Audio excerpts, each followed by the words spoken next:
Hello বন্ধুরা, সবাই কেমন আছো? আশা করি খুব ভালো আছো। মৌমিতার সাতকাহনে আমি মৌমিতা চলে এলাম নতুন একটা ভিডিও নিয়ে।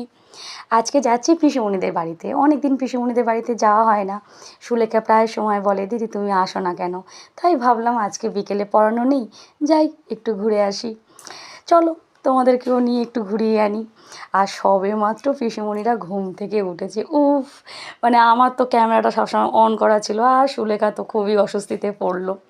যাই হোক, পিসিমণিদের বাড়িতে আগে না গিয়ে, মানে ঘরের মধ্যে আগে না গিয়ে চলে এলাম আম গাছটার দিকে। কি বড় বড় আম হয়েছে দেখো, একদম কিন্তু হিমসাগর আম, জানো তো।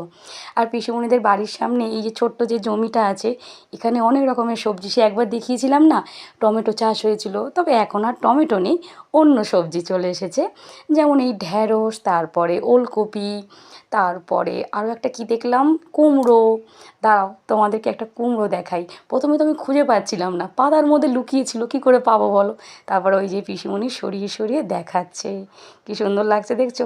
একদম বাড়ির জিনিসের সত্যি স্বাদ আলাদা। যাই হোক, এখানে একটু ঘোরাঘুরি করলাম, তারপরে একটু দোতলায় গেলাম।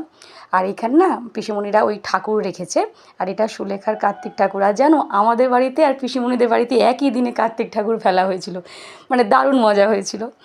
আর চোখে পড়লো এটা হলো সুলেখার হাতের কাজ, দেখো কি সুন্দর। এটা আসন, আর এটা ওই যে ফলের ঝুড়ি ঢাকা দেয় না সেটা। সত্যি যেমন মিষ্টি মেয়ে তেমনি মিষ্টি হাতের কাজ বলো।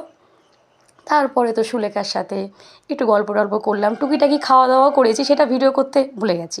মানে আমার না খাওয়া দাওয়ার মানে সময় ভিডিও করতে মনেই থাকে না, পরে মনে হয় ইস ভিডিওটা করা হলো না। যাই হোক, কী করা যাবে, বাদ দাও। চলো, সূর্যি মামা এখনও পুরোপুরি ডোবেনি, আকাশে রয়েছে। চলো বাড়ি ফিরে যাই, সন্ধে হব হব।